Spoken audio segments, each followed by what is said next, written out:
La profecía número 1, el cambio de la sociedad.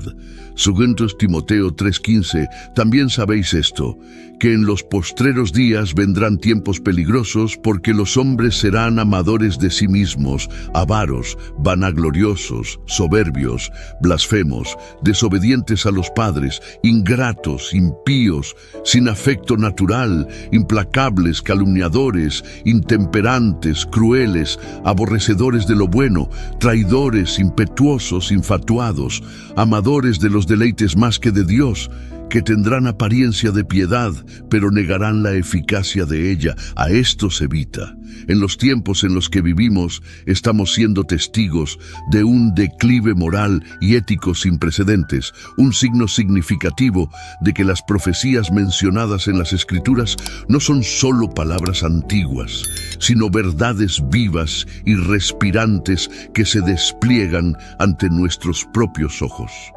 El pasaje de Timoteo 3:1-5 sirve como un espejo que refleja el estado actual de nuestra sociedad, donde los comportamientos y actitudes descritos vividamente por Pablo parecen saltar de las páginas de la Biblia y manifestarse en nuestra vida diaria. A medida que nos sumergimos en este pasaje, se hace evidente que estamos viviendo en tiempos marcados por un profundo egocentrismo. Es un tema que resuena profundamente con nuestra generación, donde la elevación del yo por encima de todo lo demás se ha convertido en la norma. Este amor propio del que la Escritura nos advierte no se trata de un sano sentido de autorrespeto, sino de un narcisismo arraigado que coloca los deseos individuales por encima del bienestar de los demás. Mis hermanos, estamos viviendo los últimos días en esta tierra. Quiero resaltarles que todas las profecías ya se están cumpliendo y está llegando el momento del fin. Te pregunto ahora, si hoy fuera el día del arrebato de la iglesia, ¿estás preparado? He decidido liberar para ti mi libro digital, la Biblia de la A a la Z. Es exclusivo de nuestro canal y ya ha ayudado a miles de personas alrededor del mundo a prepararse para ese gran día. Sumérgete ahora mismo en las profundidades de la palabra de Dios y prepárate para ese gran día, descargando ahora este material que enriquecerá tu vida espiritual. No pierdas tiempo, haz clic en el enlace disponible en el primer comentario fijado y descarga inmediatamente. Las unidades son limitadas, por lo tanto, es crucial actuar ahora para asegurar que el acceso a este poderoso material, hazlo ahora antes de que las unidades se agoten. Nuestra sociedad nos anima a amarnos a nosotros mismos incondicionalmente, promoviendo la idea de que dicho amor propio es la base de una personalidad saludable. Sin embargo, esto ha llevado a una cultura de narcisismo donde la absorción excesiva del propio yo y la autoadmiración prevalecen, muchas veces a expensas de la empatía y la compasión por los demás. En este entorno, las necesidades y el bienestar de la familia y la comunidad son frecuentemente eclipsados por la búsqueda del placer y la ganancia personal. Estamos viviendo en una época donde las personas piensan que el mundo entero gira en torno a ellas, donde la actitud de yo mismo y yo es lo único que importa. Deja de amarte a ti mismo, deja de amar tu pecado y deja de amar tu lujuria. Enamórate de tu familia, enamórate de tus hijos y tus seres queridos y ponlos en primer lugar. Este egoísmo se manifiesta de diversas maneras, como se describe en Timoteo. Los individuos se convierten en amantes de sí mismos en detrimento de sus relaciones y comunidades. Las características enumeradas por Pablo, como ser traidores, testarudos, altaneros y amantes del placer en lugar de amantes de Dios, tienen su origen en una raíz singular, un enfoque abrumador en el yo. La traición surge cuando la ganancia personal se valora más que la lealtad y la confianza. Ser testarudo y altanero refleja una arrogancia y terquedad que desprecia la sabiduría y las necesidades de los demás. y la preferencia por el placer sobre la devoción a Dios resalta un profundo desajuste de prioridades, donde se persiguen alegrías transitorias a expensas de la vida eterna. Estamos viviendo en una época donde las alegrías transitorias del placer lujurioso se elevan por encima de la comunión con Dios. Hombres y mujeres priorizan el placer sobre su devoción a Dios. El pecado y la lujuria le van consigo placeres fugaces. La gente no peca porque les cause dolor, sino porque hay un deleite temporal en la maldad. El pecado puede transportarte a un lugar lleno de sol y rosas metafóricas, pero solo por un momento. Esta fijación en el aquí y el ahora, en lo material en lugar de lo espiritual. Muchos optan por los placeres fugaces del pecado sobre la promesa de la vida eterna con Dios. He encontrado individuos que reconocen la realidad de Dios y la necesidad de la salvación. Sin embargo, su amor por el pecado y sus gratificaciones inmediatas los lleva a alejarse de Dios, persiguiendo una vida de placeres pecaminosos. La búsqueda implacable de ganancias personales, a menudo a expensas de otros, refleja las advertencias proféticas de una sociedad que pierde de vista su brújula moral, donde el hambre implacable de más se convierte en un ciclo interminable de vacío, una sociedad que llama bien al mal y mal al bien. Vivimos en una sociedad que acepta, celebra e incluso promueve cosas que antes se consideraban malas y todavía se consideran pecado ante los ojos del Señor. Además, la profecía habla de una cultura de jactancia y orgullo, donde los individuos presumen de sus logros y estatus con poco respeto por la humildad o la gracia. Esta actitud predominante no solo distancia a las personas entre sí, sino también de Dios, creando una sociedad que valora los elogios sobre los actos de bondad y compasión. En este entorno, la verdadera esencia del apoyo comunitario, la comprensión y el respeto mutuo, se oscurece por las sombras de la arrogancia y la autoimportancia. La mención en las Escrituras de las personas que aman el placer en lugar de amar a Dios resuena de manera inquietante en el mundo actual, donde la búsqueda de deleites momentáneos y placeres sensoriales a menudo tiene prioridad sobre la disciplina espiritual y la devoción. La profecía número 2. El comienzo de los dolores. Estamos viviendo el comienzo de los dolores, un tiempo anunciado con claridad profética y detalles sobrios. Esta frase, el comienzo de los dolores, alude a un período marcado por una serie de eventos cada vez más frecuentes e intensos que anuncian el despliegue de una narrativa divina establecida antes del tiempo mismo. Estos dolores no son meros fenómenos naturales ni ocurrencias aleatorias. Son los dolores de parto de una creación que gime por la redención, los precursores de la culminación de la historia tal como la conocemos. El comienzo de los dolores señala un momento crítico en la línea de tiempo divina, un periodo caracterizado por la agitación, la convulsión y la angustia. Esta era está marcada por guerras y rumores de guerras, naciones que se levantan contra naciones, reinos contra reinos, hambrunas, pestes y terremotos en varios lugares. Enfoquémonos en los terremotos por un momento. El fenómeno de los terremotos que aumentan en frecuencia e intensidad sirve como un argumento convincente. La manifestación tangible de la profecía del comienzo de los dolores se ilustra a lo largo de nuestro planeta.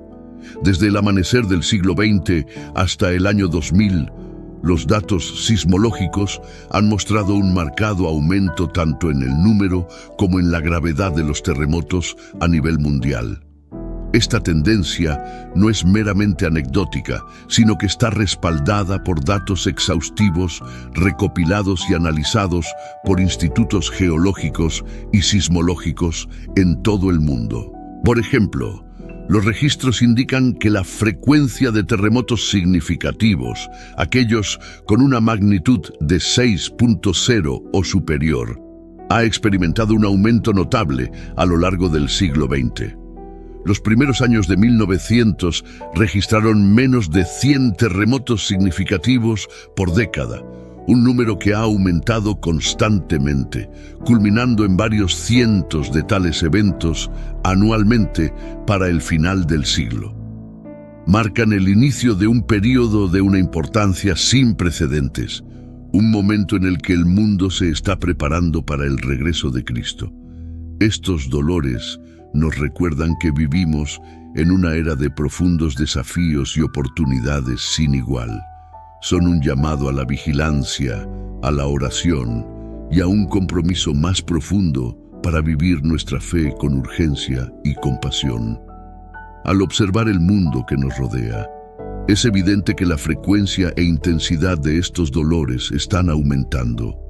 Las guerras y conflictos arden con una regularidad alarmante, dejando rastros de devastación y desesperanza. Las hambrunas y pestes también golpean con una fuerza implacable, cobrando vidas y destrozando comunidades. Y en medio de todo esto, la tierra misma gime con terremotos y desastres naturales, como si clamara por redención. Estos eventos, por perturbadores que sean, no carecen de propósito.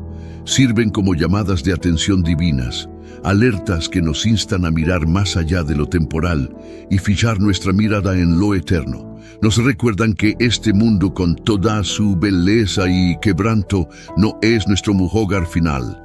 Recordamos que, como seguidores de Cristo, nuestra esperanza no está anclada en las arenas movedizas de este mundo, sino en las promesas inmutables de Dios. Y finalmente, nos recuerdan que Jesús viene pronto. La profecía número 3, el aumento del conocimiento, Daniel 12:4, dice: «Pero tú, Daniel, cierra las palabras y sella el libro hasta el tiempo del fin». Muchos correrán de aquí para allá y la ciencia aumentará. Hay diferentes explicaciones proporcionadas por los comentarios bíblicos con respecto a Daniel 12:4, y cada una presenta puntos válidos y extremadamente convincentes. La primera interpretación sugiere que la frase «muchos correrán de aquí para allá y la ciencia aumentará» se refiere a los rápidos avances en el transporte y el progreso tecnológico. En contraste, la segunda sugiere que indica que muchos se sumergirán en las Escrituras en su búsqueda de conocimiento, con la mayoría de los estudiosos de la Biblia alineándose con esta interpretación. Ambas interpretaciones tienen elementos que se manifiestan en el mundo actual, observables a través del aumento en la frecuencia e intensidad de estos fenómenos. La primera sugiere una explosión general de conocimiento, argumentando que la frase se refiere a los viajes mundiales en los tiempos finales con automóviles, autobuses, trenes, cohetes y aviones, junto con el aumento del conocimiento físico. La profecía de Daniel de que el conocimiento aumentará se ha cumplido de diversas maneras. Vivimos en una era de información fácilmente accesible, con más conocimiento al alcance de nuestras manos que nunca antes. Un tiempo de conocimiento y avance tecnológico sin igual. Durante los últimos 3000 años se han producido cambios significativos en cómo vivimos, trabajamos y nos comunicamos. Desde la invención de herramientas de piedra alrededor del 100.000 a.C., hasta el desarrollo de la biotecnología, nanotecnología y la computación cuántica en el siglo XXI. Estas innovaciones destacan el crecimiento exponencial del conocimiento. Con cada década, parece que se acelera el ritmo de la innovación. Al adentrarnos en la primera interpretación de Daniel 12:4, nos maravillamos ante la vasta extensión de los logros humanos y los horizontes en expansión del entendimiento. Las maravillas tecnológicas con las que interactuamos diariamente sorprenderían al mundo antiguo. El ritmo de adquisición de conocimiento e innovación no ha sido simplemente lineal, ha sido exponencial. Con cada siglo que pasa, nuestros avances no solo han sumado a nuestras capacidades, las han multiplicado. El cambio más significativo comenzó arguiblemente con la revolución industrial, cuando las máquinas comenzaron a reemplazar el trabajo manual y la industria comenzó a prosperar, marcando el inicio de la trayectoria ascendente del conocimiento. Un ejemplo perfecto de esto es SpaceX. SpaceX, una empresa privada de manufactura aeroespacial y servicios de transporte espacial fundada en 2002 por Elon Musk, ejemplifica el asombroso salto en el conocimiento y las capacidades humanas. Hace apenas 2 siglos, el caballo era el modo de transporte más común. Sin embargo, hoy en día, las empresas no solo están alcanzando las estrellas, sino que están planeando colonizar otros planetas. El viaje de SpaceX es un testimonio del rápido avance de la tecnología y el intelecto humano. En apenas 2 décadas, SpaceX ha revolucionado los viajes espaciales, desarrollando cohetes reutilizables como el Falcon 9, que reducen drásticamente el costo de acceder al espacio. El desarrollo de la nave espacial Dragon ha sido fundamental para reabastecer la Estación Espacial Internacional, ISS, marcando avances significativos en misiones espaciales de carga y tripulación. La nave estelar, actualmente en desarrollo, está lista para llevar humanos a Marte, convirtiendo lo que una vez fue un sueño de ciencia ficción en una realidad cercana. Lo más notable de SpaceX es su papel pionero en la industria espacial privada. Este cambio de programas espaciales liderados por el gobierno a empresas privadas significa un cambio significativo en la empresa y el conocimiento humanos, reflejando nuestra creciente comprensión de la tecnología y nuestro potencial en el universo. La existencia de empresas como SpaceX desafía nuestras concepciones de lo que es posible. Hace varias décadas, la idea de que una empresa privada no solo participara, sino que liderara la exploración espacial e incluso planificara la colonización de Marte habría sido inconcebible. Sin embargo, aquí estamos, presenciando la innovación privada que nos impulsa hacia un futuro que una vez solo existía en los reinos de la imaginación. Este salto en conocimiento y capacidad en tan poco tiempo es nada menos que milagroso, alineándose perfectamente con la profecía de Daniel de que el conocimiento aumentará. Estamos viviendo en una era donde los límites de los logros humanos se están empujando constantemente más allá con el rápido ritmo del avance tecnológico. En nuestro tiempo, claramente se están cumpliendo las palabras proféticas habladas hace miles de años. SpaceX es solo un ejemplo entre muchos de los extraordinarios avances de nuestra era, desde la exploración espacial hasta las complejidades de la física cuántica. El aumento del conocimiento es evidente en todas partes. No se trata solo de la acumulación de hechos, sino de una comprensión en expansión del universo y nuestro lugar dentro de él. Esta increíble oleada de conocimiento y capacidad nos hace reflexionar sobre la naturaleza profética del libro de Daniel. Daniel, que vivía en una época en la que tales avances eran inimaginables, profetizó un tiempo en el que el conocimiento aumentaría y las personas recorrerían grandes distancias, una profecía que se alinea notablemente con nuestra realidad actual. Al reflexionar sobre SpaceX y nuestro avance tecnológico más amplio, recordamos la verdad eterna de las Escrituras y el desarrollo del plan soberano de Dios a través de la historia. Al maravillarnos con los logros de nuestra era, recordemos la fuente de toda sabiduría y conocimiento y las palabras proféticas que predijeron estos tiempos notables. La segunda interpretación de Daniel 12:4 ofrece una perspectiva perspicaz sobre el crecimiento espiritual, sugiriendo que la búsqueda de la humanidad va más allá de simples logros físicos o la adquisición de conocimiento mundano. En cambio, enfatiza una inmersión profunda en la iluminación espiritual, donde las personas, especialmente en estos últimos días, se sumergen en las Escrituras en busca de un entendimiento profundo y experimentan un notable aumento en el conocimiento espiritual. Teólogos estimados y eruditos bíblicos argumentan que la frase «muchos correrán de aquí para allá y la ciencia aumentará» se trata menos sobre la velocidad del transporte moderno o el avance de la educación secular, y más sobre un viaje de descubrimiento dentro de la palabra de Dios. Esta perspectiva sugiere que, a medida que nos acercamos a los últimos tiempos, habrá un aumento significativo en el número de personas de Dios que se sumerguen en las escrituras proféticas en busca de orientación, claridad e introspección. A medida que se sumergen en las enseñanzas divinas, esta interpretación sostiene una verdad tangible en nuestros tiempos. Estamos presenciando una profundidad sin precedentes de comprensión y aprecio por la profecía bíblica.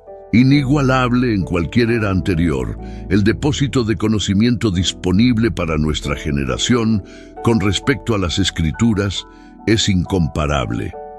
Curiosamente, los avances tecnológicos a menudo citados en la primera interpretación también desempeñan un papel crucial para facilitar este despertar espiritual. La tecnología ha mejorado significativamente nuestra capacidad para estudiar y comprender las Escrituras.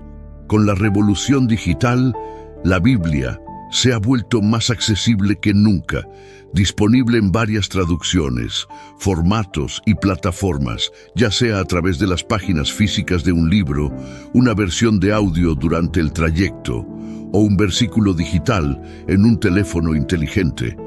La palabra de Dios está omnipresente, invitando a la exploración y la reflexión. Internet se ha convertido en una herramienta poderosa para el estudio de las Escrituras, permitiendo búsquedas rápidas y exhaustivas y fomentando comunidades globales de creyentes ansiosos por compartir ideas, interpretaciones y testimonios. Estamos viviendo en una era dorada de acceso a la sabiduría bíblica, donde la claridad y la profundidad de la comprensión de la palabra de Dios son realidades facilitadas por una abundancia de recursos, desde comentarios detallados hasta esclarecedores sermones en línea. Profecía número 4. Los burladores en el último día.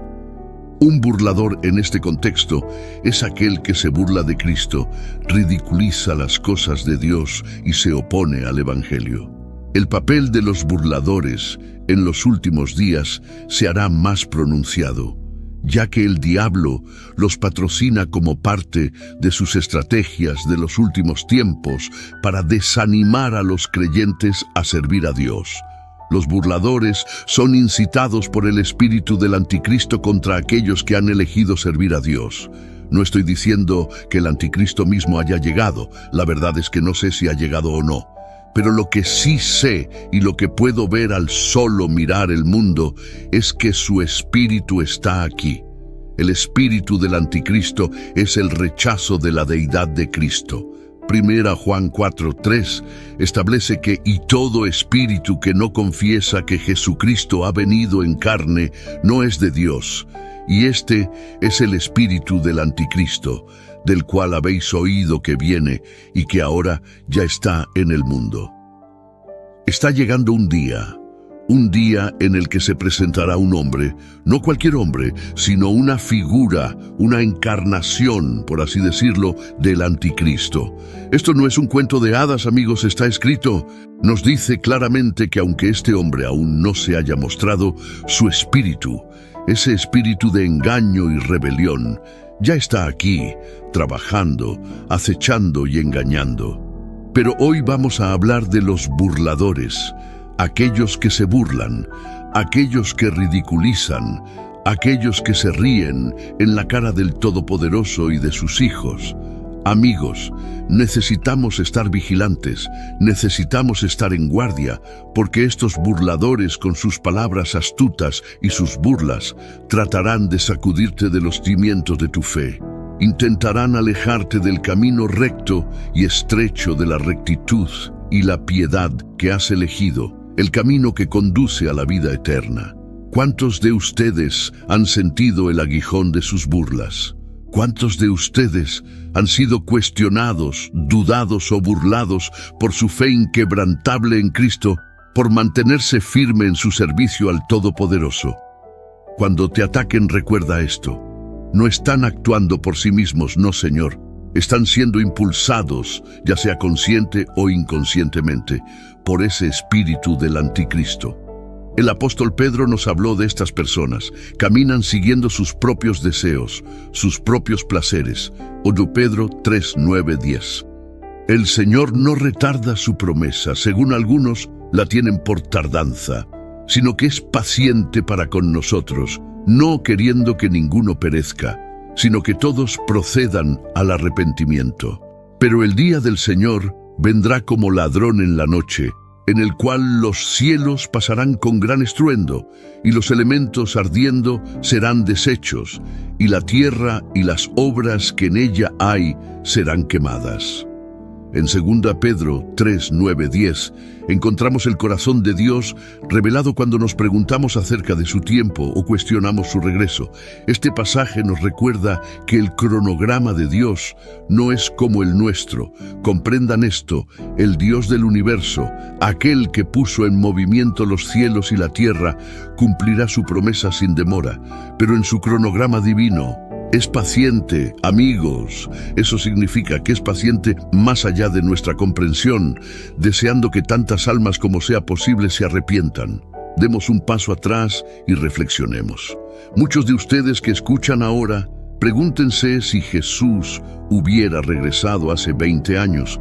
¿Dónde estarían ustedes? ¿En el cielo o en el infierno? ¿Qué hay de hace 10 años o incluso solo el año pasado? La misericordia y paciencia del Señor nos han concedido más tiempo para acercarnos a Él. Su demora ha sido nuestra salvación. Considérenlo. Mientras estoy frente a ustedes, en todo el mundo, almas están siendo salvas. Alguien en un rincón remoto de la tierra está de rodillas, entregando su vida a Cristo en este mismo momento. Y justo en su ciudad natal, corazones se están volviendo hacia el Salvador. Uno por uno, están llegando al conocimiento salvador de nuestro Señor Jesucristo. La demonología es uno de los temas más evitados dentro de los sermones y enseñanzas cristianas. Este silencio respecto al tema resulta intrigante, especialmente considerando que nuestro Señor Jesucristo mismo no dudó en enseñar sobre los demonios y enfrentarse a ellos directamente durante su ministerio en la tierra. La renuencia a explorar o discutir la demonología dentro del cristianismo es desconcertante. ¿Por qué los creyentes elegirían ignorar un tema que nuestro Señor y Salvador consideró lo suficientemente significativo como para abordarlo? La verdad es que enterrar nuestra cabeza en la arena no altera la realidad de los demonios, ni disminuye ni exagera su existencia. Son reales y una parte muy real de este mundo en el que vivimos. La demonología es el estudio de los demonios, centrándose en sus orígenes, naturaleza y las diversas formas en que interactúan con el mundo. La demonología cristiana, más específicamente, indaga en lo que la Biblia nos enseña sobre estas entidades malignas. Proporciona un marco para entender el verdadero reino de lo demoníaco, fundamentado en las Escrituras, en lugar del sensacionalismo que a menudo se encuentra en la cultura popular. Esta rama de estudio teológico equipa a los creyentes con conocimiento sobre los demonios, revelando sus características, comportamientos y las estrategias que emplean en su guerra contra Dios, sus ángeles y la humanidad. En su núcleo, la demonología cristiana nos enseña que Satanás y sus demonios son reales y pueden, y de hecho, afectan nuestro mundo de manera muy real y tangible. No son conceptos abstractos o símbolos del mal, sino seres personales reales con voluntad, intelecto y una profunda hostilidad hacia Dios, la humanidad y todo lo que es bueno.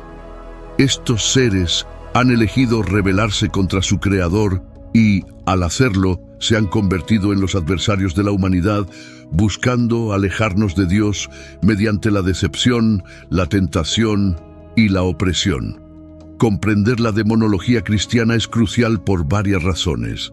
En primer lugar, elimina el velo de misterio que a menudo rodea el tema de los demonios, desmitificando su existencia y operaciones. La verdad es que no se puede luchar contra un enemigo que no se sabe que existe, o contra un enemigo en el que ni siquiera se cree que existe. Esta desmitificación es vital para disipar el miedo y la superstición, que pueden nublar nuestro juicio y llevar a una fascinación poco saludable por lo demoníaco o a una negación total de su existencia. En segundo lugar, la demonología cristiana sirve como herramienta para la guerra espiritual.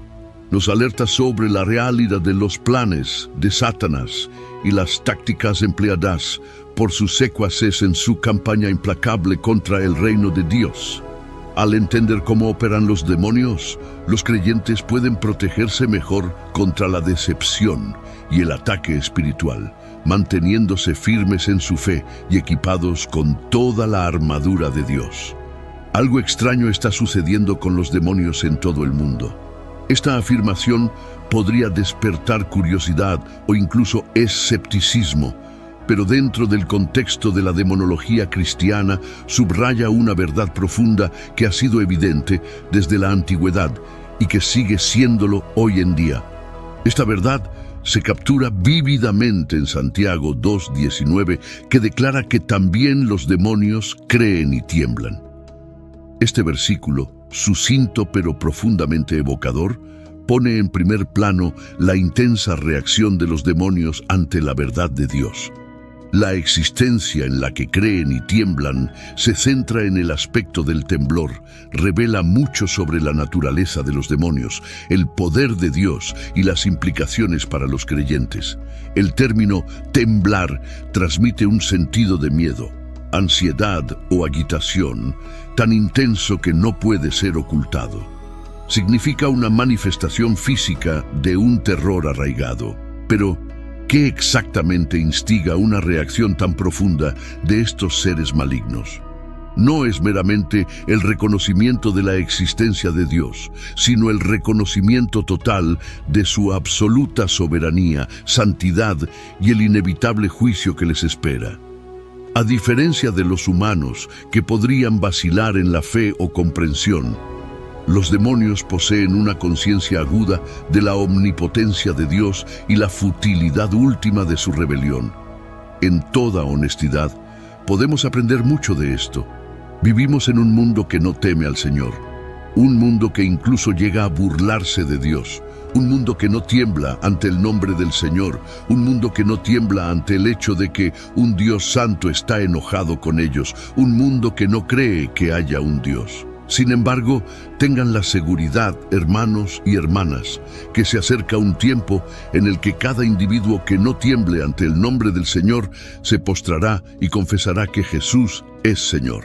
Pero, si la verdad fuera dicha, esto es porque las personas de este mundo no comprenden verdaderamente quién es Dios.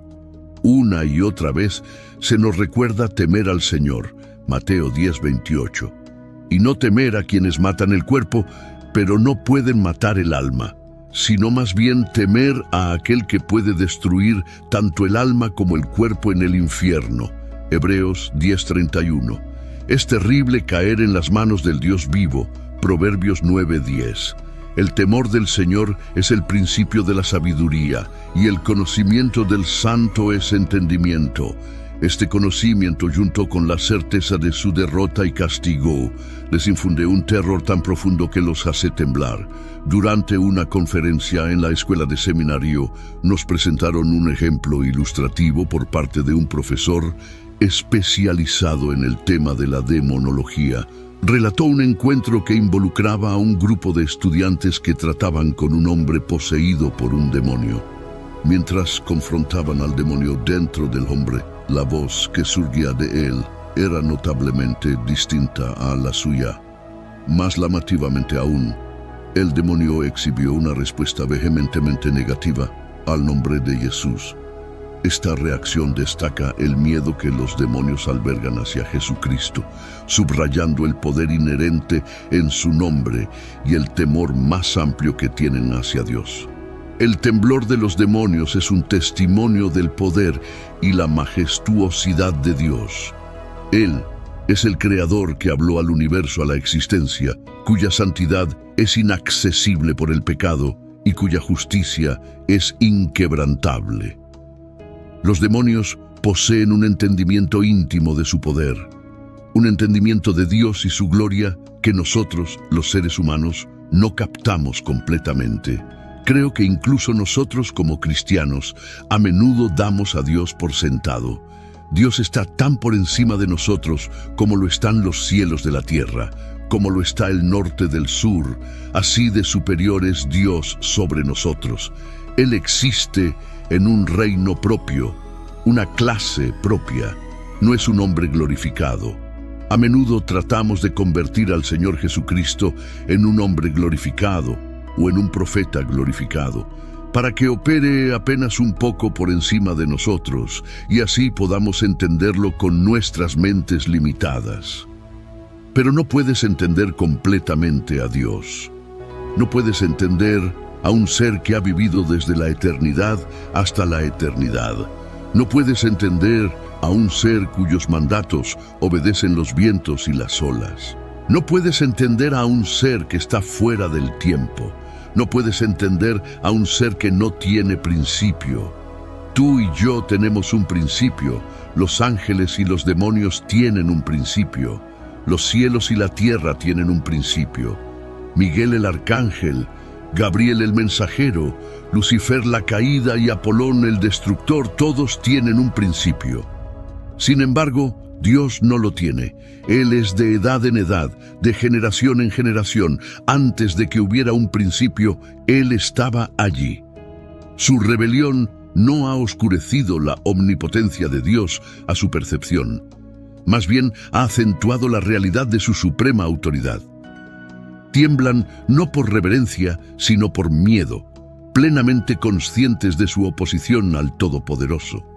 Este profundo temor de Dios, manifestado por los demonios, no es un concepto abstracto, sino una realidad tangible que tiene implicaciones para los creyentes. El encuentro descrito por el profesor sirve como un recordatorio vívido de la guerra espiritual en la que están involucrados los creyentes. Subraya la autoridad en el nombre de Jesús, un nombre que incluso las fuerzas demoníacas reconocen y temen. Es un nombre sobre todos los nombres, el nombre de Jesús. En el contexto más amplio de la vida cristiana, el temblor de los demonios ante la mención de Jesucristo y su temor a Dios brindan tanto consuelo como un llamado a las armas. Reafirma la posición de poder del creyente al permanecer en la fe y la autoridad otorgada a nosotros a través de Cristo.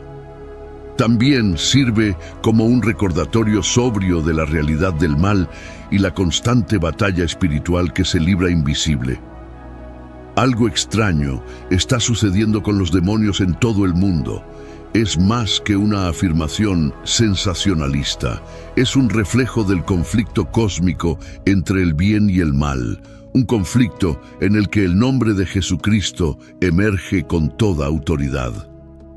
A lo largo de la historia, numerosas personas han enfrentado fenómenos inexplicables que solo pueden describirse como actividad demoníaca o paranormal. Estos eventos a menudo dejan a las personas sintiéndose indefensas, aterrorizadas y a veces incluso cuestionando su propia cordura.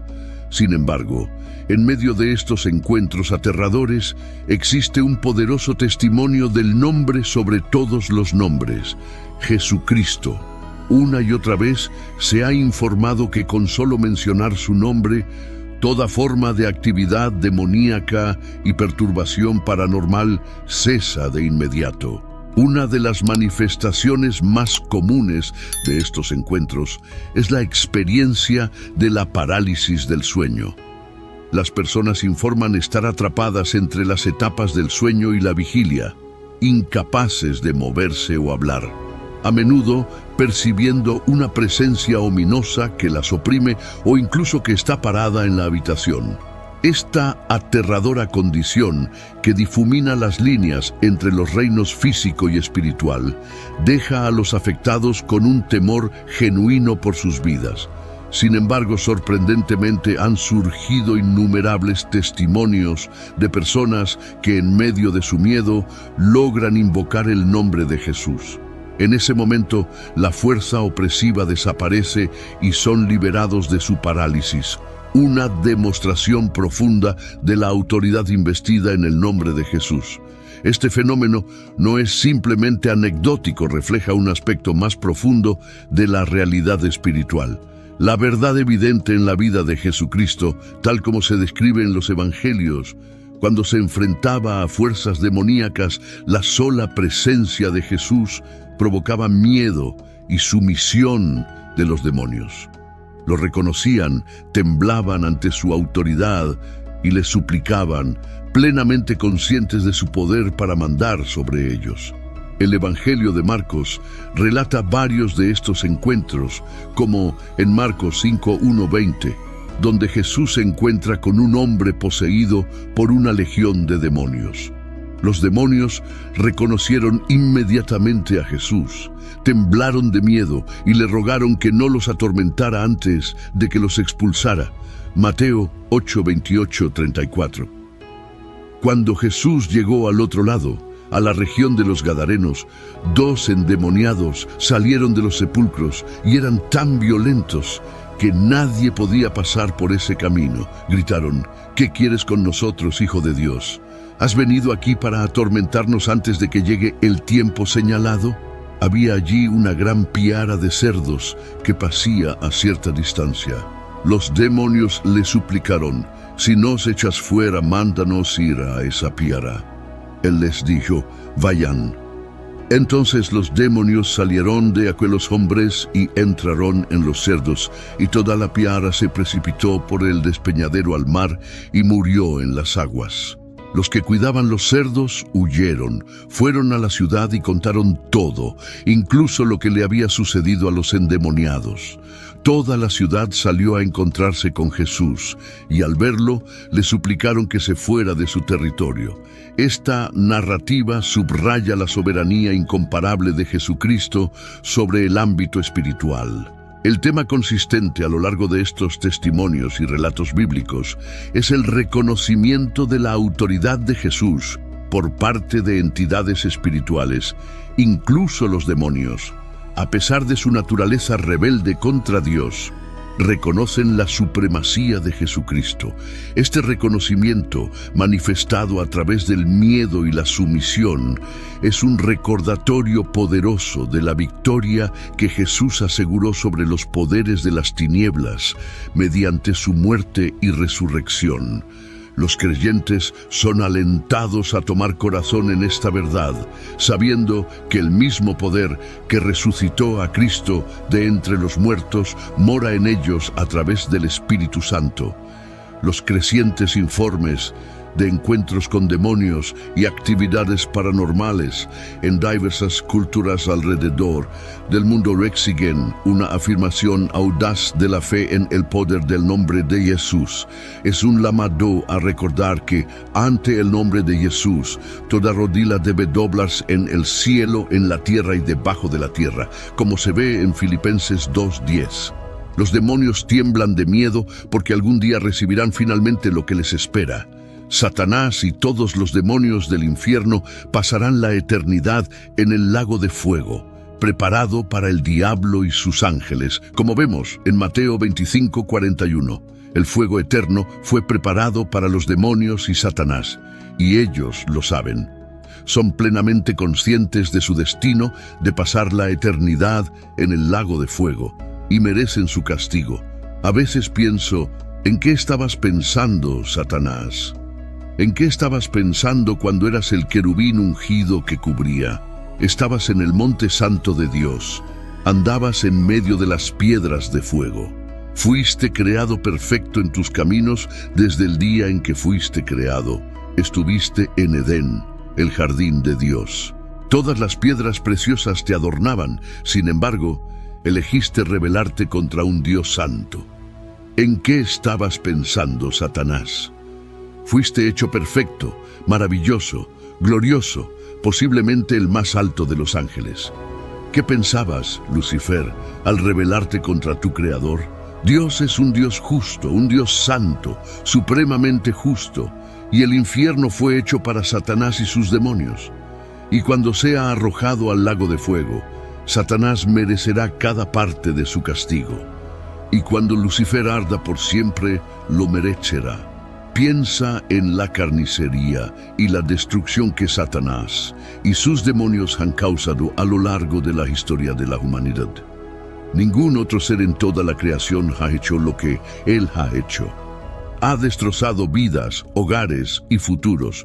Piensa en el número de tumbas, directa o indirectamente, que están en esta tierra debido a Satanás. La gente tiene la percepción del infierno de que el diablo y sus demonios estarán a cargo, gobernando sobre las personas para asegurarse de que sufran. Esa es la representación de Hollywood. No, el diablo y sus demonios no estarán a cargo del lago de fuego. Ellos mismos sufrirán. Cuando los demonios confrontaron a Jesús durante su ministerio en la tierra, sus reacciones mostraron su comprensión de la autoridad espiritual y la escatología, el estudio de los últimos tiempos. Una instancia particularmente impactante de esto está registrada en el Evangelio, donde los demonios, al enfrentarse a Jesús, preguntan: ¿has venido aquí para atormentarnos antes de tiempo? Esta pregunta, encontrada en pasajes como Mateo 8:29, está cargada de significado teológico y revela mucho sobre la naturaleza de las entidades demoníacas, su conciencia del juicio divino y la autoridad de Cristo.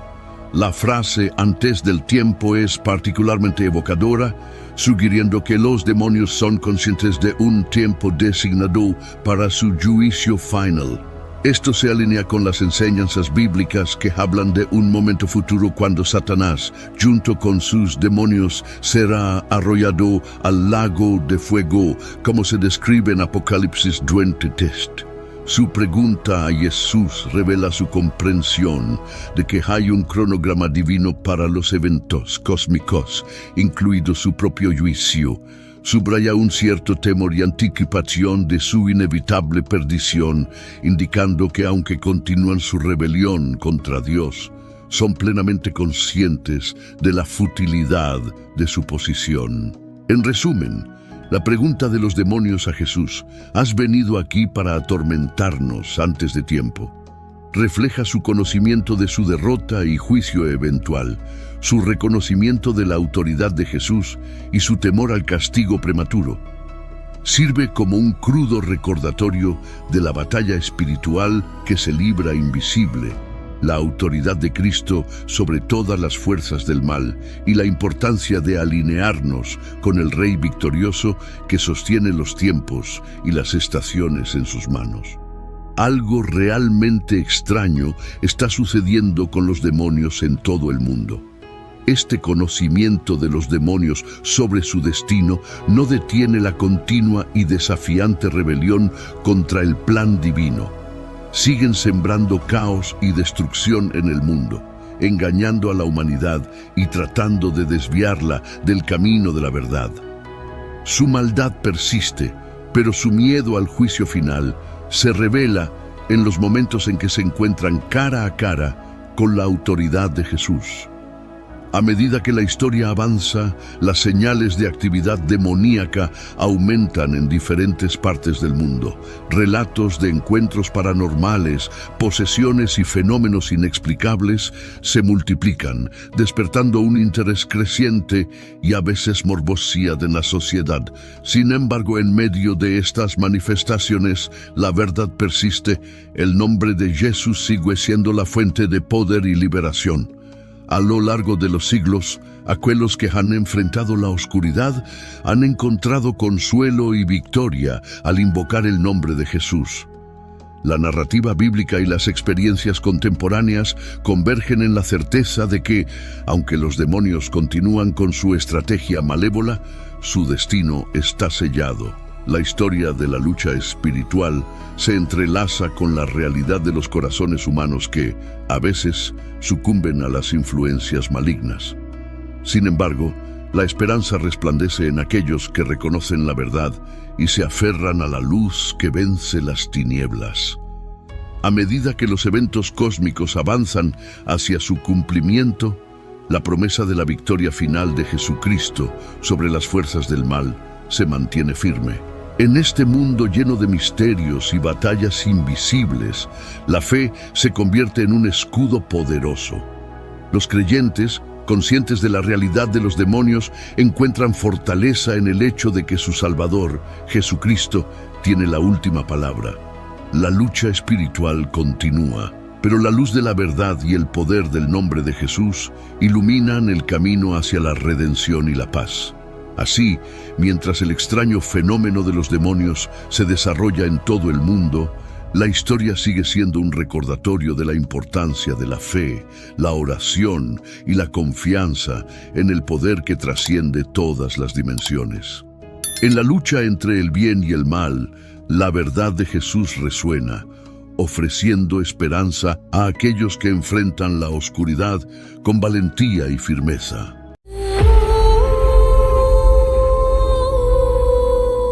Jesús explicó la verdad sobre el reino de Satanás.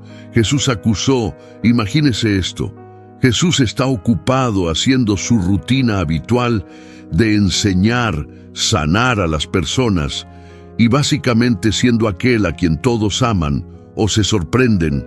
Entonces un día se encuentra con un hombre que está poseído por demonios, ciego y mudo.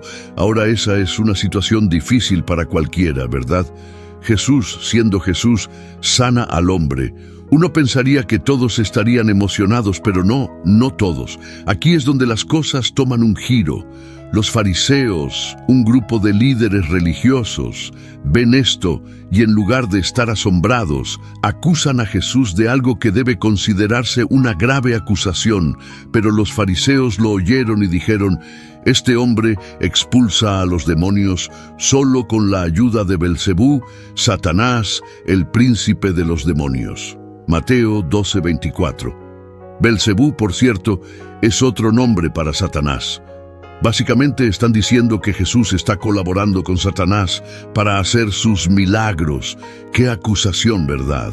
Belcebú significa literalmente Señor de las Moscas, el título de Satanás, especialmente como el gobernante sobre los demonios, porque los demonios se comparan con todo el dominio de los insectos. ¿Por qué incluso dirían eso? Aquí hay algo de contexto. Los fariseos eran como la élite religiosa.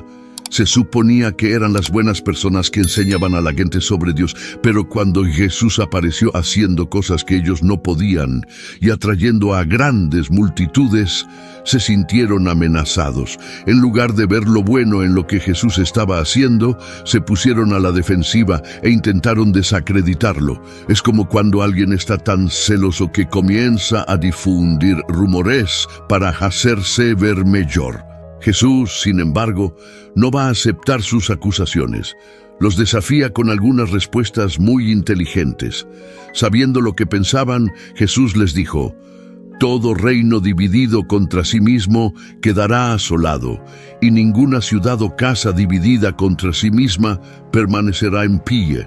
Si Satanás echa fuera a Satanás, está dividido contra sí mismo. ¿Cómo, pues, permanecerá en pie su reino? Mateo 2, 25-26.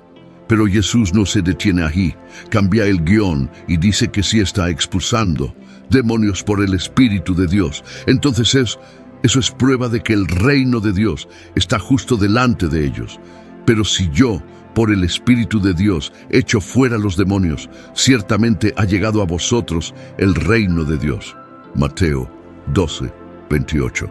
Jesús señala que la acusación en su contra no tiene sentido. Explica que si estuviera usando el poder de Satanás para deshacerse de los demonios, sería como si Satanás estuviera trabajando contra sí mismo. Esto significaría que el reino de Satanás se está destruyendo desde adentro. Así que Jesús aprovechó esta oportunidad para enseñar el hecho de que la unidad es fuerza y la división lleva a la caída. Imagina que estás jugando en un equipo de fútbol y a mitad del juego tus compañeros de equipo comienzan a discutir y jugar en contra el uno del otro en lugar del equipo contrario. Es bastante obvio que tu equipo no tendría oportunidad de ganar, ¿verdad? Básicamente, eso es lo que Jesús quería decir con su declaración. Esta historia no trata solo de... El conflicto entre Jesús y algunos líderes celosos va más allá. Se trata de cómo a veces las personas pueden estar tan cegadas por sus propias creencias o celos que no pueden ver lo bueno frente a ellos. ¿Alguna vez has visto a alguien negarse a admitir que está equivocado, incluso cuando la verdad está frente a sus ojos? Esta fue la misma situación en el caso de Jesús y los líderes religiosos.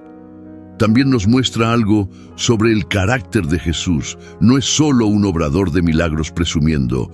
Está allí para traer cambio, desafiar el statu quo y mostrar cómo realmente es el reino de Dios. Un lugar de sanación, verdad y sin lugar para el mal. Esto se aplica no solo al ámbito espiritual, sino también a nuestras vidas diarias, en nuestras familias, comunidades e incluso naciones. El trabajo de Jesús es distinto al de Satanás. El diablo destruye, pero el libertador rescata. Mientras Satanás debilita la vida, Jesús la fortalece. Mientras Satanás ata, Jesús libera. Jesús demuestra cómo su trabajo exalta la vida.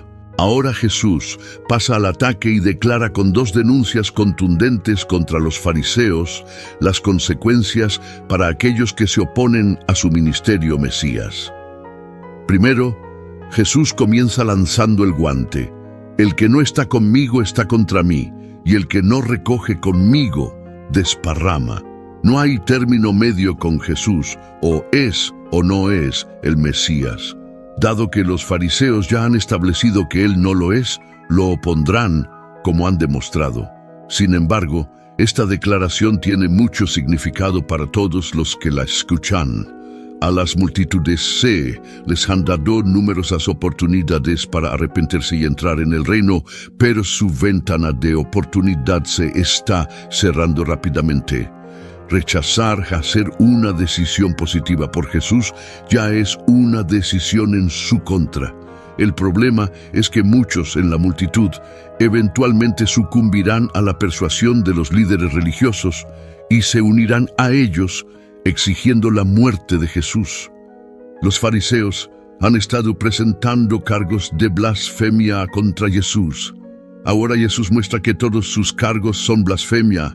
Por eso les digo, todo pecado y blasfemia se perdonará a los hombres, pero la blasfemia contra el Espíritu no se perdonará. Mateo 12:31. Rechazar el ministerio de Jesús, validado por el Espíritu, es el mismo tipo de pecado desafiante y deliberado. Al atribuir la obra y el poder del Espíritu a Satanás, los fariseos están mostrando el mayor deshonor a Dios. Al rechazar la evidencia de exorcismos, sanaciones y milagros, están rechazando la oferta del reino de perdón de pecados.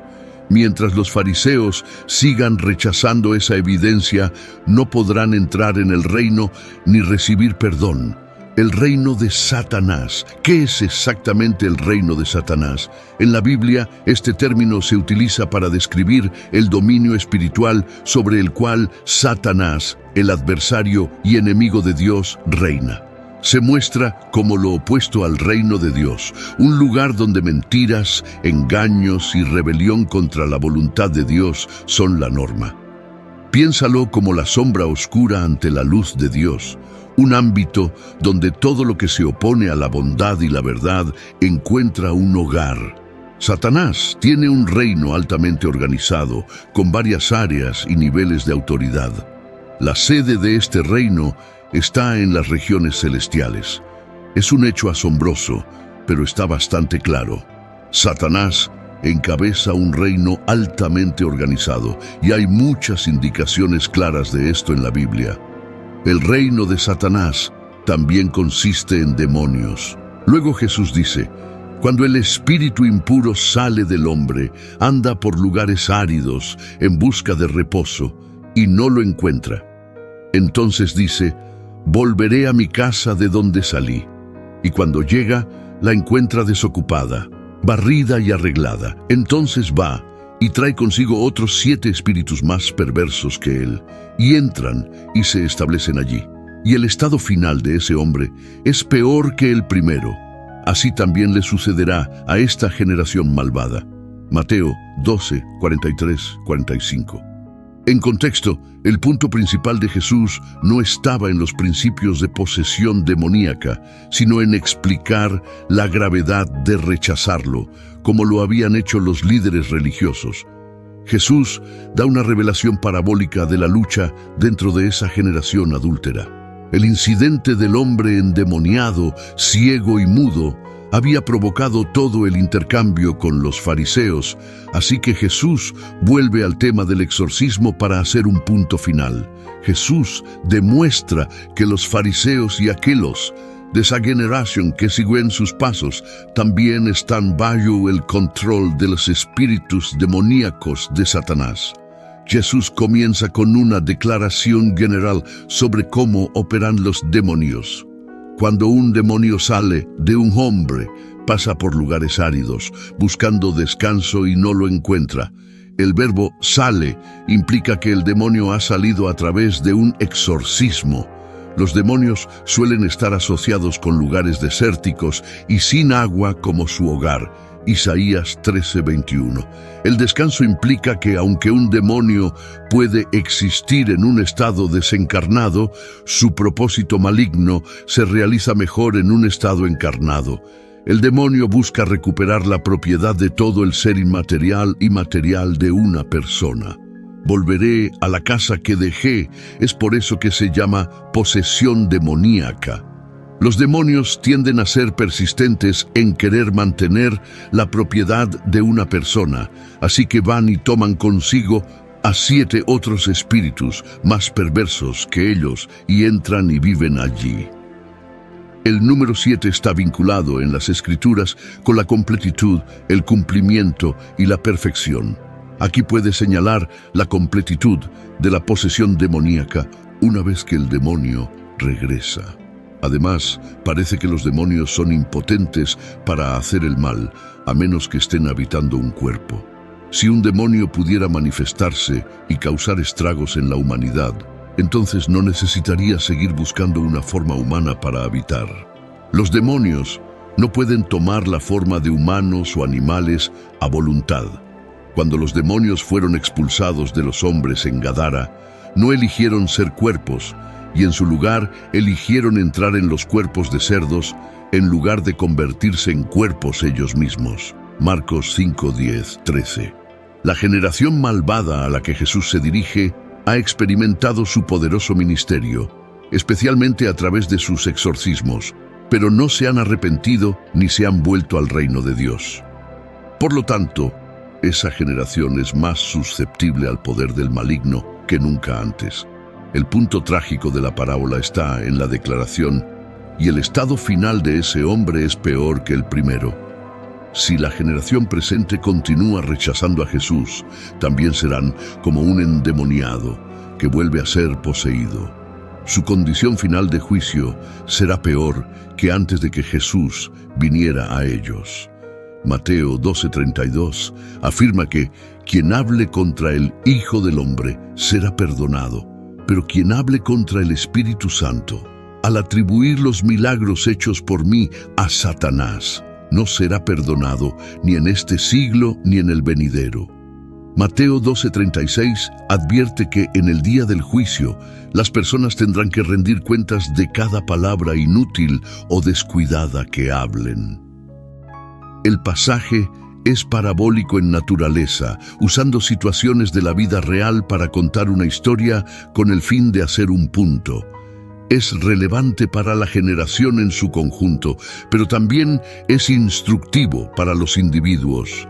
En otras palabras, la parábola describe a un incrédulo que ha sido exorcizado, pero se niega a venir a Jesús e ingresar al reino. Mateo 12:28. La persona exorcizada debe responder a la invitación de Jesús para creer en Él como Mesías, entrar en el reino de Dios y experimentar una nueva vida a través de su espíritu. Se puede inferir de esto que la persona en cuestión aún no ha ingresado al reino. Un individuo limpiado que no experimenta la transición del reino es más susceptible al ataque renovado y continuo del mundo demoníaco, que busca reclamar la propiedad de ellos. Pueden ser poseídos nuevamente por el demonio y 7 amigos más perversos con relativa facilidad, momento en el que su condición será mucho peor y estarán completamente bajo el control del séquito de maldad. Por otro lado, si este individuo recibe a Jesús y al reino, Satanás huirá de la presencia de Dios en la vida de este discípulo. Santiago 4:7. Así que sométanse a la autoridad de Dios, resistan al diablo, manténganse firmes contra él y él huirá de ustedes. 1 Juan 4:4. Hijitos, ustedes son de Dios y le pertenecen a Él, y ya han vencido a los agentes del anticristo, porque el que está en ustedes es más grande que el que está en el mundo. Pablo sobre la guerra espiritual. Este reino se menciona en varias partes de la Biblia. Por ejemplo, en Efesios 6:12 se nos dice que nuestra lucha no es contra sangre y carne, sino contra principados, contra potestades, contra los gobernadores de las tinieblas de este siglo, contra huestes espirituales de maldad en las regiones celestiales. Esto presenta un cuadro de una batalla espiritual invisible, mostrando que el reino de Satanás no es solo una metáfora, sino una realidad espiritual real que se opone a los propósitos de Dios. Si estamos constantemente en conflicto, ya sea con otros o dentro de nosotros mismos, no estamos en una posición fuerte para lidiar con estas grandes batallas espirituales de las que habla Pablo. Efesios 6:12 nos recuerda que nuestras luchas a menudo tienen una dimensión espiritual que no podemos ignorar. Y aquí es donde entra la unidad. Es nuestra arma secreta. Si estamos unidos, ya sea con la familia, amigos o comunidad, somos más fuertes para enfrentar estos desafíos invisibles. Piénsalo, ¿no es más fácil enfrentar un gran problema cuando tienes apoyo y no estás distraído por pequeñas discusiones sin importancia?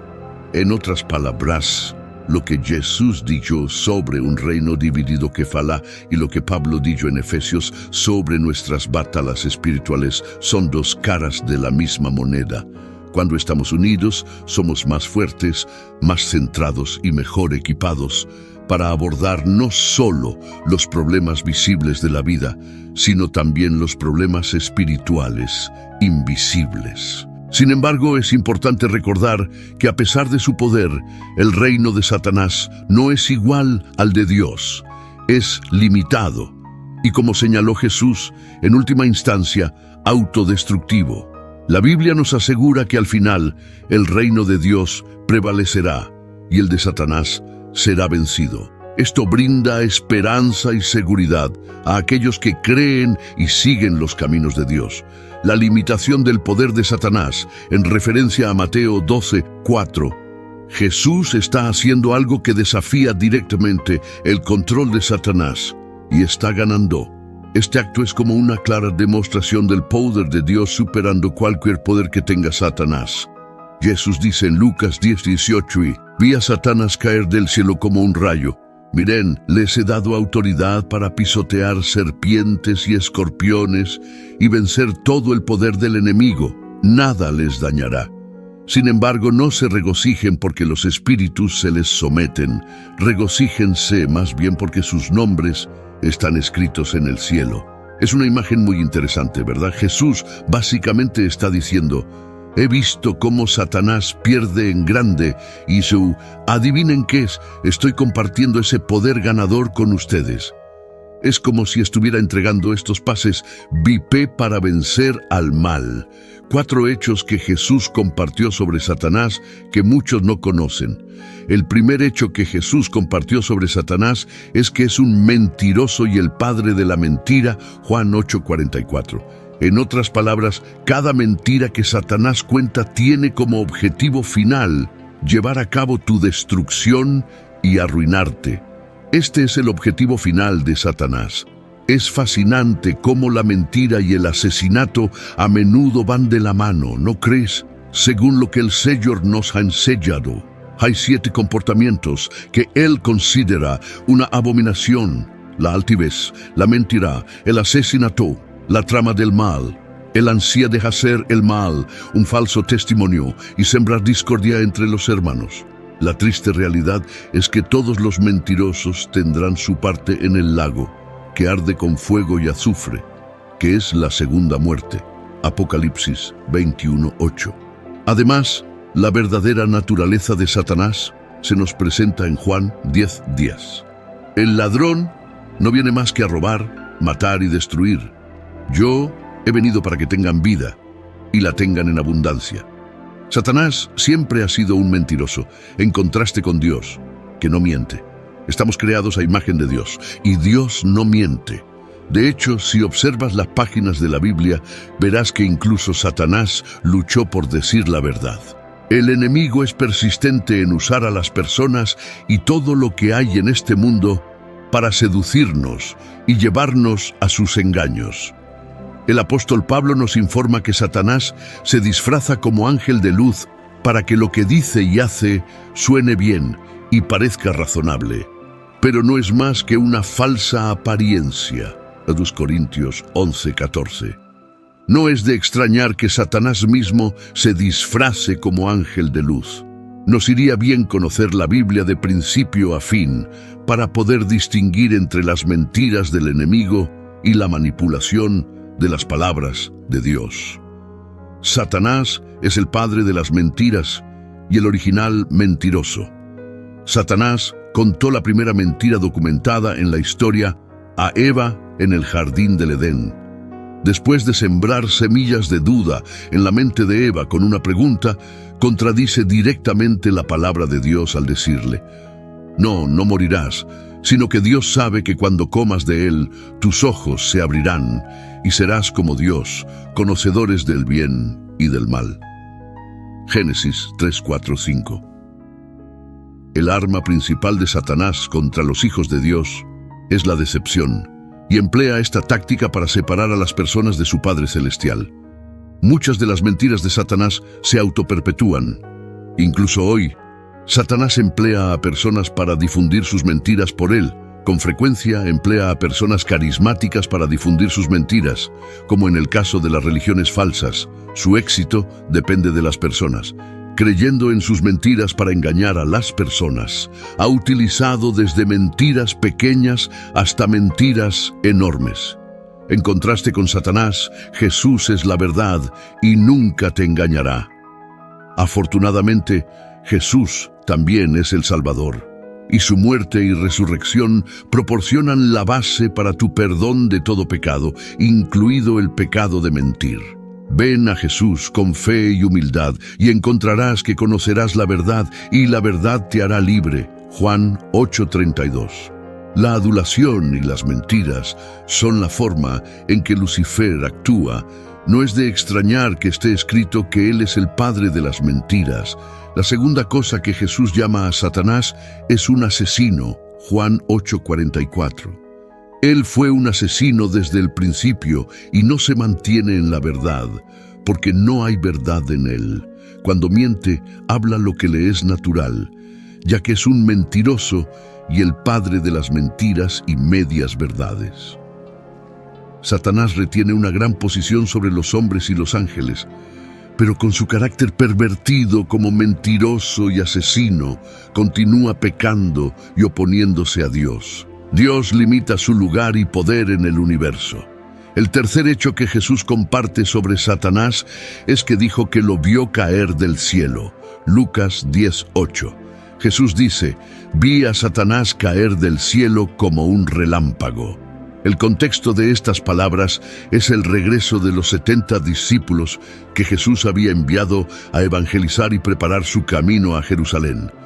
Cuando los 70 regresaron de su misión, se alegraron al saber que incluso los demonios les estaban subyugados. Jesús les dijo: «Vi a Satanás caer del cielo como un relámpago». Al referirse a la caída de Satanás del cielo, Jesús probablemente tenía en mente Isaías 14:12-14. Jesús habla de su preexistencia y de la derrota del poder de Satanás en un sentido general. La Biblia describe cómo los cristianos deben estar al tanto de las artimañas de Satanás, ser sobrios, bien equilibrados y disciplinados. Debemos estar alerta en todo momento, ya que el enemigo, el diablo, acecha como un león rugiente, buscando a quien devorar. En Pedro 5:8. El último hecho que Jesús compartió sobre Satanás es que los hombres malvados son sus hijos. Mateo 13:24-30.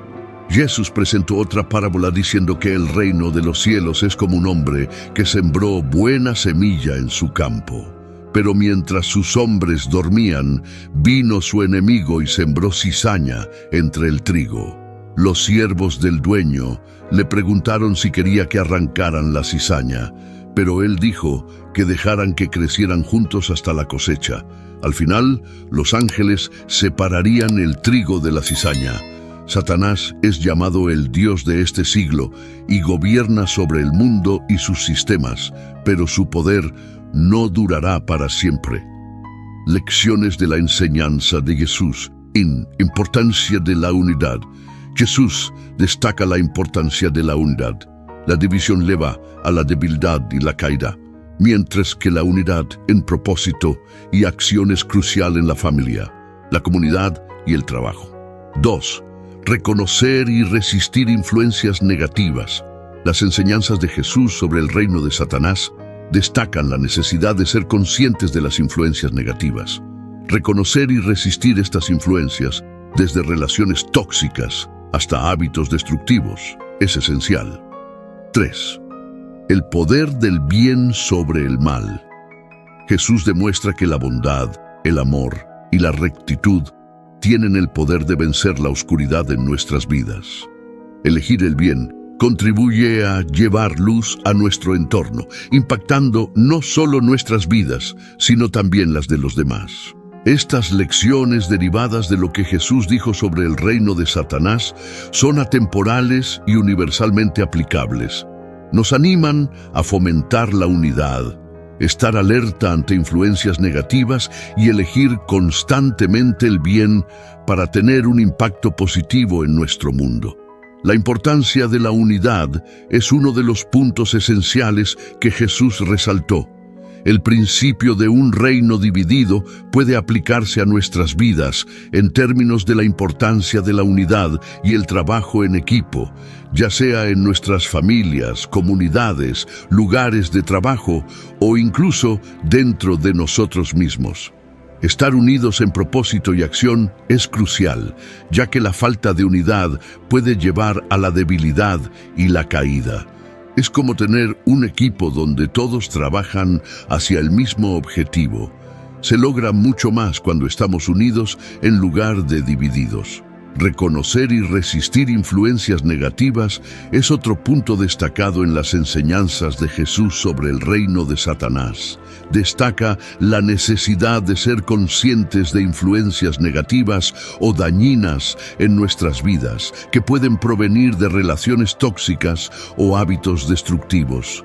Reconocer estas influencias es el primer paso, Resistirlas y distanciarse de ellas es el siguiente. Es como estar en un bote. Si permites que el agua de influencias negativas entre, eventualmente se hundirá. Mantener la integridad, practicar un buen juicio y permanecer fieles a valores positivos son formas de mantener nuestro bote a flote. El poder del bien sobre el mal es otro aspecto resaltado por Jesús. A través de su vida y enseñanzas, demostró que la bondad, el amor y la rectitud tienen el poder de vencer la oscuridad en nuestras vidas. Esto significa elegir consistentemente lo que es correcto, amable y justo, incluso en situaciones desafiantes. Es como encender una vela en una habitación oscura. Incluso la luz más pequeña puede dispersar la oscuridad. Al elegir el bien, contribuimos a llevar luz a nuestro entorno, impactando no solo nuestras vidas, sino también las de los demás. Estas lecciones, derivadas de lo que Jesús dijo sobre el reino de Satanás, son atemporales y universalmente aplicables. Nos alientan a fomentar la unidad, estar alerta ante influencias negativas y elegir continuamente el bien para tener un impacto positivo en nuestro mundo. Al explorar lo que Jesús compartió sobre el reino de Satanás, encontramos lecciones importantes que pueden aplicarse en nuestras vidas hoy. Un aspecto clave a explorar es el papel de nuestras elecciones y los dos reinos contrastantes que se nos presentan, el reino de Dios y el reino de Satanás. Este tema refleja las decisiones diarias que tomamos y su significado espiritual. Las palabras de Jesús en Mateo 12, 25, 26 ofrecen una visión más profunda de la naturaleza de los reinos espirituales con los que interactuamos a través de nuestras elecciones. La Biblia presenta dos reinos distintos, uno de Dios y otro de Satanás. En Juan 10:10, Jesús contrasta estos reinos de manera sucinta. El ladrón no viene más que a robar, matar y destruir. Yo he venido para que tengan vida y la tengan en abundancia. Aquí el ladrón, a menudo interpretado como Satanás, representa la naturaleza destructiva y engañosa del reino de Satanás. Por otro lado, Jesús nos muestra el camino amable, honesto y plenamente satisfactorio del reino de Dios. Nuestras decisiones cotidianas, ya sean grandes o pequeñas, nos alinean con uno de estos reinos. Cuando elegimos la honestidad sobre el engaño, el amor sobre el odio o la generosidad sobre el egoísmo, nos alineamos con los principios del reino de Dios. En contraste, cuando sucumbimos a mentiras, odio o deseos egoístas, nos alejamos de los valores del reino de Satanás. La Biblia nos habla sobre la consecuencia última de nuestras elecciones, porque la paga del pecado es muerte, mientras que la dádiva de Dios es vida eterna en Cristo Jesús, nuestro Señor. Romanos 6:23. El pecado, alineándonos con el reino de Satanás, conduce a la muerte espiritual, una separación de la vida y la luz de Dios. Sin embargo, elegir la vida en Jesucristo nos alinea con el reino de Dios y nos lleva al reino de la vida eterna, tanto en calidad como en duración.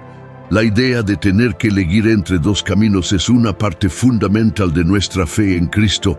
Hoy te pongo delante la vida y el bien, la muerte y el mal, porque yo te mando hoy que ames al Señor tu Dios, que andes en sus caminos y guardes sus mandamientos, sus estatutos y sus decretos. Deuteronomio 39. Aunque esto se dijo en el Antiguo Testamento, coincide realmente con la idea del Nuevo Testamento de elegir entre el reino de Dios y el reino de Satanás. Esto muestra cómo nuestras elecciones dan forma a nuestra posición espiritual y lo que nos sucede al final. Cada día nos enfrentamos a decisiones que nos acercan al reino de Dios o nos alejan hacia el reino de Satanás. No se trata solo de seguir reglas, sino de la dirección de nuestros corazones y la naturaleza de nuestras acciones. Nuestras elecciones traen vida, verdad y amor, los distintivos del reino de Dios, o conducen al engaño, el daño y la destrucción, las marcas del dominio de Satanás. El mensaje es claro, nuestras elecciones importan, son los pasos que damos hacia la luz del reino de Dios o hacia las sombras de Satanás. En cada decisión se nos presentan dos caminos, uno que lleva a la vida y otro a la muerte, y la elección es nuestra. La enseñanza de Jesús es la afirmación de su poder y autoridad que provienen de Dios, no de Satanás. También enseña indirectamente la importancia del discernimiento y la comprensión de la fuente y la naturaleza del poder y las acciones espirituales. El futuro del reino dividido de Satanás nos lleva al final de la historia. La Biblia, particularmente en el libro de Apocalipsis, nos da una visión del futuro de este reino dividido. Y el diablo que los engañaba fue lanzado al lago de fuego y azufre, donde estaban la bestia y el falso profeta. Allí serán atormentados día y noche por los siglos de los siglos. Apocalipsis 20:10. Es inexacto referirse a esto como una batalla final, ya que no hay un conflicto real. El resultado está predeterminado, con Dios poniendo fin al diablo y sus seguidores de una vez por todas. Después de la batalla, Satanás recibe juicio eterno y tormento junto con la bestia y el falso profeta. Es como la escena final de una película donde el villano encuentra su perdición. El reino de Satanás, con toda su mentira y rebeldía, termina siendo derrotado y arrojado a este lago de fuego. Es una imagen bastante intensa de justicia final. ¿Pero por qué sucede esto? Todo tiene que ver con la naturaleza del bien y del mal. El reino de Satanás representa todo lo que va en contra de la bondad de Dios: mentiras, odio, sufrimiento, lo que quieras. Es como el equipo contrario, en el partido más grande que haya existido. Pero aquí está la cosa, el equipo de Dios, que se trata de la verdad, el amor y la justicia, está destinado a ganar. No es solo porque son los seres sobrenaturales buenos, sino porque su fundamento es sólido y su propósito es verdadero. En contraste, el reino de Satanás está construido sobre bases inestables. Piensa en ello como construir una torre con bloques. Si la base es tambaleante y los bloques están todos torcidos, esa torre no va a durar mucho.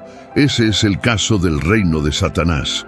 Puede parecer poderoso e intimidante en ocasiones, pero porque está todo construido sobre cosas inherentemente inestables como la mentira y el odio, está destinado a desmoronarse al final. El papel de Jesús en todo esto es crucial. Él vino a mostrarnos cómo es el reino de Dios y a ofrecernos una manera de ser parte del equipo ganador. Sus enseñanzas, milagros y en última instancia su sacrificio en la cruz fueron todos sobre derrotar los poderes del reino de Satanás. Es como si estuviera pavimentando un camino seguro a través de un campo de minas, mostrándonos el camino hacia la victoria y la seguridad. Entonces, ¿cuál es la lección de todo esto? Es una mezcla de precaución y esperanza. Precaución porque la historia nos recuerda que seguir los caminos del mal, como el egoísmo, la crueldad y el engaño, es como unirse al equipo perdedor. Pero también hay una gran dosis de esperanza. Nos dice que no importa cuán fuerte o aterrador pueda parecer el mal a veces, sus días están contados. El reino de Dios, que se trata de amor, verdad y hacer lo correcto, tiene el poder supremo. Es realmente eterno el castigo final de Satanás. Sí, lo es. Las palabras significan exactamente lo que parecen significar. Luego, todos los incrédulos serán juzgados ante el gran trono blanco. Apocalipsis 20:5 declara: y si el nombre de alguien no estaba escrito en el libro de la vida, era arrojado al lago de fuego. En el siguiente capítulo, Apocalipsis 21:8 agrega: pero los cobardes, los incrédulos, los corruptos, los asesinos, los inmorales, los que practican brujería, los idólatras y todos los mentirosos, tendrán su parte en el lago de fuego que arde con azufre. Esta es la segunda muerte. El infierno existe en un plano más allá de nuestro presente. Apocalipsis 20, 11, 15. Describe cómo los muertos, grandes y pequeños, son juzgados según sus acciones. Los incrédulos experimentan un tormento continuo y son incapaces de escapar de su juicio. La Biblia nos dice que el juez es Jesús. Juan 5, 22, 27 establece que todos honren al Hijo como honran al Padre. Aquellos que escuchan el mensaje y creen en Dios tienen vida eterna, mientras que los que no lo hacen ya están condenados. Este no es un juicio para determinar los hechos ya están establecidos. Es una sentencia para alguien ya condenado. También se lee que los muertos son juzgados según sus obras. Si las personas no están enlistadas en el libro de la vida, entonces cada uno es juzgado según sus obras. Aquellos que se niegan a acudir a Dios por fe, por defecto, serán juzgados y condenados por sus acciones. Leemos que luego la muerte y el Hades fueron lanzados al lago de fuego. Los efectos persistentes del pecado han sido erradicados, incluyendo la muerte. Los últimos vestigios del poder ilegal del pecado se eliminan cuando una persona se refiere al infierno. El lago de fuego es lo que suelen tener en mente. Leemos que esta es la segunda muerte, como lo señaló un comentarista bíblico. Así como hay una segunda y más alta vida, también hay una segunda y más profunda muerte. Y como después de esa vida no hay más muerte, después de esa muerte no hay más vida. Al final de los tiempos, Satanás y los incrédulos experimentarán la segunda muerte, en la que estarán en el lago de fuego. Esta situación terrible es algo que ninguna persona desearía. Por eso, Dios ha ofrecido salvación a través de Jesús a cualquiera que crea y ofrece esta salvación todavía hoy pacientemente. Juan 3:16 nos dice: porque tanto amó Dios al mundo, que dio a su único Hijo, para que todo el que cree en Él no se pierda, sino que tenga vida eterna.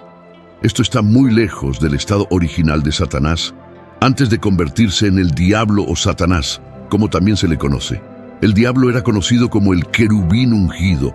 Su nombre, según Isaías 14:12, era Lucifer, que significa el resplandeciente. Desafortunadamente, Lucifer, el querubín ungido, se convirtió en el diablo. Ahora, en Ezequiel capítulo 28, se nos habla de un querubín específico que puede identificarse como Satanás. Este querubín ungido encarnaba el pináculo de la sabiduría y la belleza. Era un ser maravilloso, creado en las huestes celestiales. Satanás ocupaba posiciones de alto rango, estatus y responsabilidad. No malinterpretemos la referencia a Edén como la que encontramos en Génesis. Sabemos que Satanás también estaba presente en el jardín, pero en forma de serpiente. Esta es una referencia a un Edén prehistórico. El jardín de Edén estaba compuesto de plantas y árboles. Sin embargo, en este Edén, el jardín está hecho de piedras preciosas.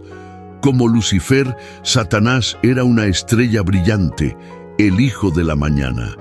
Sus privilegios deberían haberlo convertido en el querubín más agradecido. Satanás se corrompió. La iniquidad fue descubierta en él. El Señor procedió a enumerar 3 pecados: violencia, arrogancia e irreverencia. Violó la posición sagrada en la que ministraba en los santuarios de Dios. Un principio espiritual bíblico irrompible es que cuando nos exaltamos, caeremos. Satanás intentó exaltarse, pero Dios dijo que sería arrojado al infierno. Sin embargo, cuando nos humillamos ante el Señor, Él nos levantará. No tenemos que preocuparnos por ensalzarnos a nosotros mismos. Cuando nos humillamos y nos sometemos a su voluntad, Dios se encargará de eso. Lucas 10:18 nos dice: yo vi a Satanás caer del cielo como un rayo. Podemos desanimarnos fácilmente si solo consideramos quién es Satanás y de qué es capaz. Sin embargo, él es una persona condenada. Es solo cuestión de tiempo. Cuando Jesús murió en la cruz, destruyó el aparato del diablo. Hebreos 2:14 declara: así que, por cuanto los hijos participaron de carne y sangre, él también participó de lo mismo, para destruir por medio de la muerte al que tenía el imperio de la muerte, esto es, al diablo. Entonces, ¿por qué Satanás sigue activo? Es porque no reconoce que ha dejado de estar en el negocio. El diablo anda como pollo sin cabeza, está muerto y ni siquiera se da cuenta, pero Dios dijo que ya no será más para siempre. No sabemos mucho sobre Satanás.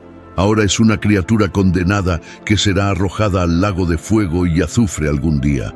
Hasta entonces, la Biblia. Los creyentes deben permanecer alertas y atentos. El diablo quiere que colapsemos como él lo hizo, pero podemos mantenernos firmes. No solo el Señor Jesucristo nos ha salvado, sino que también es el único que puede preservarnos de caer, según lo enseñó Jesús. Según lo que Jesús enseñó, el infierno no tiene una cantidad de tiempo establecida, sino que existe para siempre. Aquellos que son atormentados en el infierno están condenados a una eternidad de tormento. Jesús dijo que el fuego nunca se apaga, no hay salida del infierno, ni tampoco hay alivio ni consuelo. Lucas 16:26 nos dice: y además de todo esto, entre ustedes y nosotros hay un gran abismo fijado, de manera que los que quieran pasar de aquí a ustedes o de ustedes a nosotros no pueden hacerlo. Si aún no has puesto tu confianza en Él, ahora no es el momento de postergarlo más. No es demasiado tarde para volver a Dios en este momento, pero algún día será demasiado tarde. Respecto al infierno, C.S. Lewis escribió una vez: no hay doctrina que más quisiera eliminar del cristianismo que ésta si estuviera en mi poder, pero tiene el pleno respaldo de las Escrituras y especialmente de las propias palabras de nuestro Señor. Siempre ha sido sostenido por la cristiandad y tiene el respaldo de la razón. Si se juega un juego, debe ser posible perderlo. Jesús habló mucho sobre el infierno y sus enseñanzas. De hecho, podemos obtener más información sobre el infierno de las palabras de Jesús que de cualquier otro capítulo de la Biblia combinado. Jesús habló del infierno como oscuridad exterior. Al final de los tiempos, todos se presentarán ante Jesucristo y Él separará a la humanidad en ovejas, aquellos que muestran su fe en Jesús a través de sus buenas acciones, y cabras, aquellos que no demuestran su fe en Jesús a través de sus buenas obras. Los que no confiaron en Jesucristo, las cabras, serán condenados al castigo eterno, y las ovejas obtendrán la vida eterna. Dios Padre bendice y da una herencia a las ovejas en la mano derecha de Jesús. Las cabras en la mano izquierda de Jesús están condenadas al fuego eterno del infierno porque están preparadas para el diablo y sus ángeles. La explicación ofrecida es que tuvieron la oportunidad de servir al Señor, pero no hicieron nada. Los condenados preguntan: Señor, ¿cuándo te vimos hambriento, sediento, extraño, necesitado de ropa, enfermo o en prisión, y no te ayudamos? Jesús responde: les aseguro que todo lo que no hicieron por uno de mis hermanos más pequeños, tampoco lo hicieron por mí. Jesús termina el discurso con un contraste: irán al castigo eterno, pero los justos a la vida eterna. Jesús diferenció infaliblemente el infierno del reino de Dios. El infierno es lo opuesto a la excelente comunión con Dios. Eternamente, en resumen, al final, Jesús gana. Oremos. Padre Celestial, en la quietud de este momento, venimos ante ti con corazones abiertos a tu sabiduría y guía. Hoy reflexionamos sobre la profunda verdad compartida por Jesús sobre el reino de Satanás. Este poderoso mensaje habla mucho no solo sobre la naturaleza del mal, sino también sobre la importancia de la unidad y la fuerza en nuestras vidas y comunidades. Señor, reconocemos que la división es una herramienta que se usa a menudo para debilitar y destruir. Lo vemos en nuestro mundo, en nuestras comunidades y a veces incluso dentro de nosotros mismos. Pedimos tu guía divina para ayudarnos a comprender el impacto de la división y el poder de la unidad. Enséñanos a identificar las fuerzas que buscan dividirnos y concédenos la sabiduría para superarlas. Oramos por la unidad en nuestras familias, lugares de trabajo y comunidades. Ayúdanos a fomentar ambientes de comprensión, respeto y cooperación. Guía nuestras conversaciones e interacciones para que construyan puentes en lugar de muros. Donde haya conflicto, concédenos la gracia de buscar la reconciliación y la paz. Donde haya malentendidos, ayúdanos a escuchar y entender. En nuestras vidas personales, Señor, te pedimos fuerza para resistir las tentaciones que buscan dividir nuestro espíritu y alejarnos de ti. Así como Jesús enseñó que un reino dividido no puede permanecer, sabemos que un corazón dividido lucha por seguir tu camino. Ayúdanos a identificar los aspectos de nuestras vidas que pueden estar causando conflicto interno y guíanos hacia la resolución y la integridad. También oramos por discernimiento para reconocer las formas sutiles en que las influencias negativas pueden infiltrar nuestros pensamientos y acciones. En un mundo donde las líneas entre el bien y el mal a menudo están borrosas, danos la claridad para ver la verdad. Enséñanos a rechazar las mentiras y engaños que pueden desviarnos y a abrazar la verdad y la luz de tu palabra. Querido Señor, recordamos la importancia de ser vigilantes y firmes en nuestra fe. Fortalece nuestra determinación para mantenernos firmes ante los desafíos y tentaciones de la vida. Ayúdanos a ser una fuente de ánimo y apoyo para otros que enfrentan pruebas y tentaciones. Que nuestras vidas sean un testimonio del poder de la unidad y la fe para superar la adversidad. También reconocemos la necesidad de compasión y comprensión hacia aquellos que pueden estar debilitados por los engaños del mal. Guíanos para acercarnos a ellos con amor, gracia y la verdad de tu Evangelio. Que nuestras acciones y palabras reflejen el amor de Cristo, atrayendo a otros hacia la luz de tu presencia. Mientras navegamos por las complejidades de este mundo, mantenemos firmemente anclados en tu amor y verdad.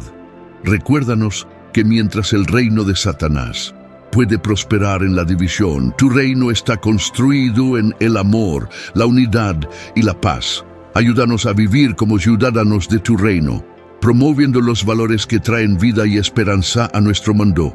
Padre, en todo lo que hagamos, que te honremos y glorifiquemos. Que nuestras vidas reflejen la unidad y armonía que se encuentra en Cristo.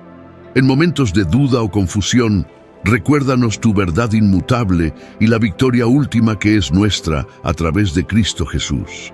Ofrecemos esta oración en el poderoso y precioso nombre de Jesús, quien nos enseñó la verdad sobre el reino de Satanás y el reino de Dios. Es en su nombre que encontramos esperanza, unidad y la fuerza para superar la división. Amén. Sin embargo, mientras estamos en la tierra, la Biblia habla sobre los ángeles que luchan por nosotros para proteger la verdad sobre los ángeles guardianes. Haz clic aquí.